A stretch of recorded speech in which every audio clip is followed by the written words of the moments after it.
ፕሮግራሙን አዘጋጅቼ ማቀርብላችሁ ትዕግስት አምባው ነኝ። አብራችሁን ሁኑ።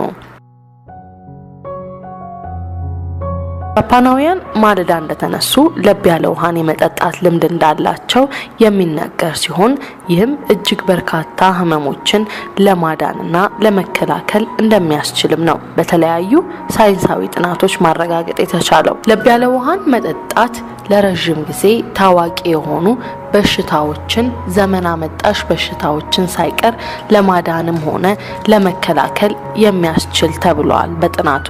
ለአብነትም ለማንሳት ለጨጓራ ህመም፣ ለብሮንካይት፣ ለኩላሊት፣ ለስኳር ህመም፣ ለአስም፣ ለሳምባ ነቀርሳ፣ ለወር አበባ መዛባት፣ ለምግብ አለመስማማት፣ ለደም ግፊት፣ ለቁርጠት፣ ለካንሰር፣ ለራስ ምታት፣ ፈጣን የልብ ምትን ለማስተካከል፣ ለድርቀት፣ ማንጅራት ገትር በሽታን ለመከላከል፣ ከልክ ላለፈ ውፍረት፣ ለጆሮ፣ ለአፍንጫ እና ጉሮሮ ህመሞችንም ሌሎችም በርካታ ህመሞች ፍቱን ነው። አብዛኞቻችን ማለዳችንን የምንጀምረው አንድ ሲኒ ቡና አሊያም አንድ ብርጭቆ ሻይ በመጠጣት ነው። ይህን የምናደርገው ደግሞ ለሰውነታችን ሙቀት ከመስጠት ይልቅ በዘለለም መንፈሳችንን ለማነቃቃት ነው። ምግብ ከተመገብን በኋላም ቀዝቃዛ ውሃን የመጎንጨት ልምድ ነው ያለን። ጥናቶች እንደሚያመላክቱት ግን ከቀዝቃዛ ውሃ ይልቅ ሞቅ ያለ ውሃን በተለይም ማለዳ ላይ መጎንጨት ሰውነታችን ከበሽታ ከመከላከል አንስቶ ያለ እድሜ ከሚመጡ የእርጅና ምልክቶችን ለመከላከል ያግዛል። በቂ ውሃ መጠጣት ቆዳ፣ ጡንቻና የአካል መገጣጠሚያ ጤንነትን ለማሻሻል ሊረዳ ይችላል። ውሃ የሰውነት ሴሎች የንጥረ ነገሮች እንዲመገቡና በሽታ እንዲከላከሉ ይረዳቸዋል። በየቀኑ ጥቂት ብርጭቆዎች ሙቅ ወይም ሞቅ ያለ ውሃ መጠጣት ብዙ ጥቅሞችን ሊሰጠን ይችላል።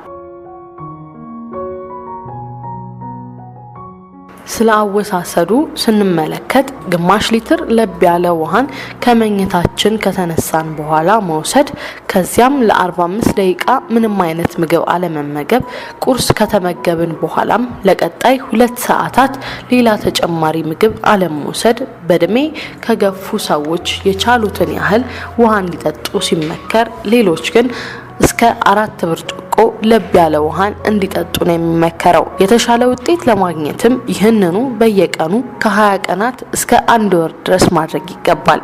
በተመሳሳይ ቀዝቃዛ ውሃን ከምግብ በኋላ ከመውሰድ ይልቅ ለብ ያለ ውሃን መጠቀም ተመራጭ ነው። በቀዝቃዛ ውሃ ከምግብ በኋላ በሚወሰድበት ወቅት ቅዝቃዜው የወሰድነው ምግብ ቅባት ያለው ከሆነ እንዲረጋጋ ያደርገዋል። ይህ የረጋ ምግብ በሰውነት ከሚመነጩ አሲዶችና ኢንዛይሞች ጋር ሲገናኝም ካንሰርን ሊያስከትል ሁሉ ይችላል። በመሆኑም ከምግብ በኋላ ለብ ያለ ውሃ እንደ ሻይ ያለ ትኩስ መጠጦች አሊያም ሾርባ መውሰድ ይመረጣል። ለብ ያለ ውሃ መጠጣት ምንም አይነት የጎንዮሽ ጉዳት እንደሌለውም ግንዛቤ ሊወሰድ ይገባል። ሊሰመርበት የሚገባው ግን ለብ ያለ ውሃ የጋለ ውሃ ማለት አይደለም። በአዩርቬዲክ የስነ ምግብ ኮሌጅ የስነ ምግብ ሳይንስ ተመራማሪ የሆኑት ሜትሶቫንስ ስቴላ ማለዳ ላይ ሞቅ ያለ ውሃን መጠጣት ለሰው ልጅ ያለውን ጠቀሜታ እንደሚከተለው አስቀምጠውታል።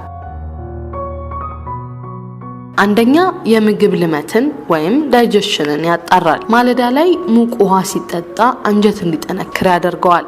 ይህ ደግሞ በተዘዋዋሪ ሰውነታችን የሚያስፈልጉትን ነገሮች ማስወገድ የሚኖረው ሂደት ፈጣን እንዲሆን ያደርገዋል። በዚህ ጊዜ በሰውነታችን ውስጥ የሚገኙ መርዛማ ነገሮች በፍጥነት ወደ ውጪ እንዲወጡ በማገዝ ውስጣዊ የሰውነት ክፍላችንን የማጽዳት አገልግሎት ይሰጣል። ውሃም ሆነ ሌሎች ፈሳሾች ለሰውነታችን ከሚሰጧቸው ጠቀሜታዎች አንዱ የምንመገበው ምግብ በቀላሉ እንዲሰባበርና ለልመተ ምግብ ዝግጁ እንዲሆን ማድረግ ነው።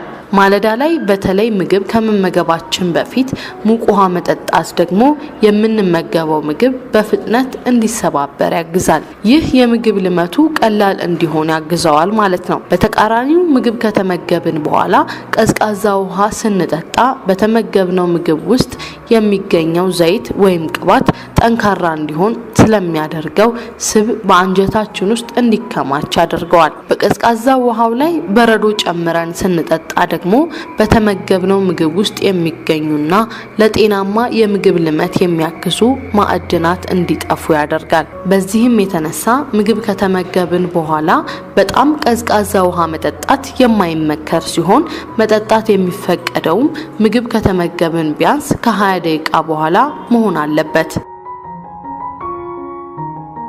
የሆድ ድርቀት ብዙውን ጊዜ የሚከሰተው በሰውነታችን ውስጥ የሚኖረው የውሃ መጠን አነስተኛ በሚሆንበት ጊዜ እንደሆነ ነው ባለሙያው የሚናገሩት።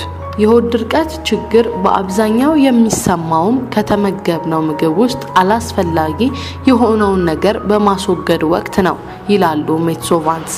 ይህን ችግር ለመፍታት ደግሞ ማለዳ ላይ 1 ብርጭቆ ሙቅ ውሃ መጠጣት ያስፈልጋል። በተለይ በባዶ ሆድ 1 ብርጭቆ ሙቅ ውሃን በመጠጣት የአንጀት እንቅስቃሴ አመቺ እንዲሆን እንዲሁም የምንመገበው ምግብ የደቀቀና በአንጀት ውስጥ ለማለፍም የተመቻቸ እንዲሆን ያደርገዋል። በዚህ ጊዜ ለሰውነት የሚያስፈልጉ ነገሮች በቀላሉ ወደደም ጠላም እንዲቀላቀሉና የማያስፈልጉት ከሰውነት እንዲወገዱ በአወጋገዱ ወቅትም ችግር እንዳይገጥሙ ያግዛል። ሶስተኛው ህመምን ያስታግሳል። ሙቅ ውሃ በተፈጥሮ የተዘጋጀ የቤት ውስጥ ሕክምና መስጫ ነው ይሉታል ባለሙያው። ይህም ሊሆን የቻለው ሙቅ ውሃን መጠጣት ከትንሿ ራስ ምታት ህመም ጀምሮ እስከ ትላልቅ ህመሞች ድረስ መፈወስ የሚችል በመሆኑ ነው። ከሙቅ ውሃ የሚገኘው ሙቀት በተለይ በሆድ አካባቢ የሚገኙ ጡንቻዎቻችን የተፈጥሮ ይዘታቸውን ይዘውና ለስላሳ ሆነው እንዲቆዩ የማድረግ አገልግሎት አለው። እነዚህ ጡንቻዎች ለስላሳና በቀላሉ መንቀሳቀስ የሚችሉ ሲሆኑ ድንገት የሰውነት መኮማተርና የጡንቻ መሸማቀቅ እንዳይከሰት ያግዛል። ከዚህ በተጨማሪ ሙቅ ውሃን መጠጣት በቆዳችን ውስጥ የሚኖረው የደም ዝውውር ፈጣን እንዲሆን ስለሚያደርገው የተኮማተሩ ጡንቻዎች እንዲፍታቱም ያደርጋል። እንደ ባለሙያው ማብራሪያ በወር አበባ ወቅት በሆድ አካባቢ የሚፈጠረውን ህመም ለማስታገስ ሙቅ ውሃን መጠጣት ጠቃሚ ነው ይላሉ። 4 ክብደትን ለመቀነስ ያግዛል። የሰውነት ክብደትን ለመቀነስ የተለያዩ ሙከራዎችን የሚያደርጉ ሰዎች ሙቅ ውሃ ማለዳ ላይ መጠጣትን በእነዚህ ሙከራዎቻቸው ውስጥ ቢያካትቱት ውጤታማ ይሆናሉ ይላሉ ባለሙያው። ይህ የሚሆንበት ምክንያት ሲያስረዱም ሙቅ ውሃ የሰውነት ሙቀትን መጠን በመጨመር በሰውነት ውስጥ የሚኖረው ስብ እንዲቃጠል የማድረግ አቅም ስላለው ነው ይላሉ። በሌላ በኩል ደግሞ የሰውነት ሙቀት ሲጨምር ደግሞ ምግብ የሚፈጭበት ፍጥነትም ይጨምራል። ይህን ሂደት ለማከናወንም ሰውነታችን ኃይል ስለሚፈልገው በሂደቱ ውስጥ በርካታ ካሎሪዎች በሰውነት እንዲቃጠሉ ያደርጋል። በዚህ ብቻ ሳያበቃም ጨጓራ፣ አንጀትና ኩላሊት በተቀናጀ መልኩ የተሻለ ተግባር እንዲያከናውኑ ያግዛቸዋል። ማለዳ ላይ በምንጠጣው ሙቅ ውሃ ውስጥ ሎሚ ጨምሮ መጠቀምም ከውሃው ሞቅ የተነሳ በአፍ ውስጥ የሚፈጠረውን የሙቅ ውሃ ጣዕም ከማስተካከልም ባለፈ ጠቀሜታ አለው። ሙቅ ውሃን ከሎሚ ጋር አሊያም ከሻይ ጎን ለጎን መጠቀምም በሰውነት ውስጥ የሚከናወነው ፍሪ ራዲካል የተባሉ ንጥረ ነገሮችን እንቅስቃሴ እንዲቀንስም ያደርጋል። በሎሚ ውስጥ የሚገኘው ፔክቲክም የተባለው ንጥረ ነገር ከሙቅ ውሃው ጋር ሲደባለቅም በሰውነት ውስጥ የሚገኘው ስብ በቀላሉ እንዲሰባበርና እንዲወገድ የማድረግ እንዲሁም የምግብ ፍላጎትን ለመቆጣጠር ያገለግላል። 5ኛው የደም ዝውውርን ይጨምራል። ሙቅ ውሃ በምንጠጣበት ወቅት በሰውነታችን ውስጥ የሚገኘው ስብ ስለሚወገድ የነርቭ ስርዓታችን መጨናነቅ አይታይበትም። በሰውነታችን ውስጥ የሚገኙ መርዛማ ነገሮች በቀላሉ ስለሚወገዱም በደም ስራችን የሚከናወነው የደም ዝውውር ቀላል ይሆናል። በመሆኑም የምንጠጣው ሙቅ ውሃ ደም ለሁሉም የሰውነት ክፍላችን በቀላሉ እንዲዳረስና ለእንቅስቃሴያችንም በቂ ኃይል እንድናገኝ ያግዛል። ይህ በሰውነታችን ውስጥ የሚፈጠር ፈጣን የደም ዝውውር ደግሞ የሰውነት ጡንቻዎች የተፍታቱና ስራቸውን በአግባቡ መከወን የሚችሉ እንዲሆኑ ያግዛቸዋል።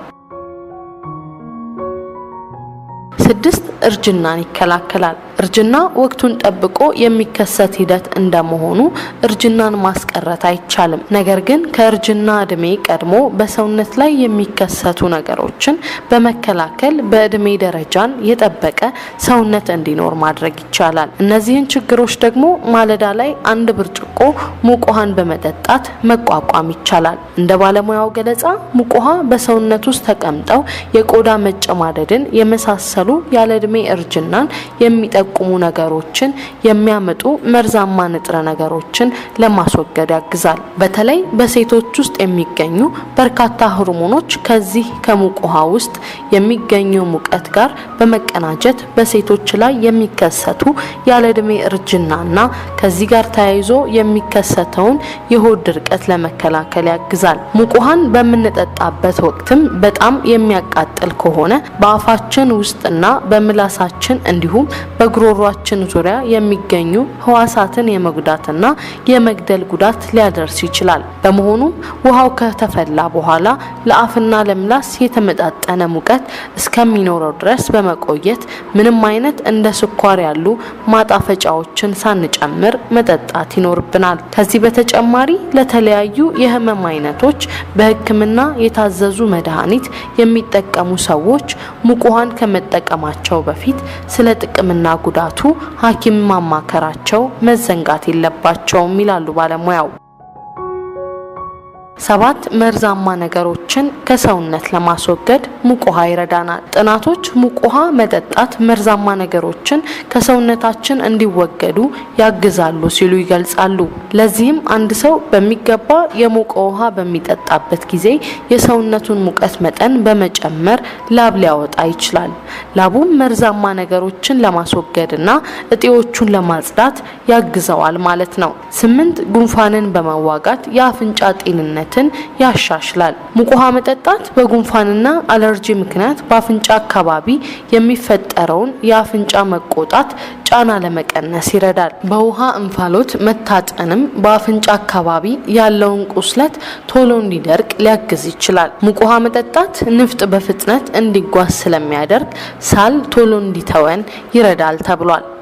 ሙቅ ውሃ ከቡና ወይም ከሻይ ጋር ቀላቅሎ በመጠቀም ህመምን መከላከል ይቻላል። ሙቅ ውሃ ከቡና ወይም ከሻይ ጋር ቀላቅሎ መጠቀም የሰውነት ድርቀትን ከማስወገድ ባሻገር ተጨማሪ የጤና ጥቅሞችን ይሰጣል። በአውሮፓውያኑ 2017 የወጡት ጥናቶች እንደሚያመላክቱት ቡና መጠጣት ካንሰር፣ የስኳር በሽታ፣ ጉበትና የልብ ህመም አደጋን በመከላከል እድሜን ያራዝማል። ሻይ ደግሞ የልብ ህመም፣ የስኳር በሽታና የጉበት በሽታን ሊከላከል ይችላል። 9 ጭንቀትን ለመቀነስ ሙቅ ውሃ ፍቱን መድኃኒት ነው። የሞቀ ውሃ መጠቀም የአእምሮ ጭንቀትና ውጥረትን ይከላከላልም ተብሏል። የሞቀ ውሃ ሳይቀዘቅዝ መጠቀም እጅ፣ ምላስና ሌሎች የሰውነት ክፍሎች ሊያቃጥል ስለሚችል በተቻለ መጠን የሞቀውን በመጠኑ አቀዝቅዞ መጠቀም ይመከራል። የቡና ሙቀት ደግሞ በ136 ዲግሪ ፋራናይት ወይም 57.8 ዲግሪ ሴንቲግሬድ ቢሆን ይመረጣል ሲሉ ባለሙያዎች ይመክራሉ። 10 የጠራ ቆዳ እንዲኖረን ይረዳል። ለብ ያለ ውሃን መጠቀም በቆዳችን ላይ የሚከሰትን በሽታን ለማከም እንደሚረዳ ተጠቁሟል። ይህም ቆዳችን ሙቀት ሲያገኝ ሰውነታችን የቆዳ ቀዳዳዎች እንዲከፈቱ በማድረግ ቆዳችን ላይ ያሉ ቆሻሻዎች በቀላሉ እንዲወገዱ ያደርጋል።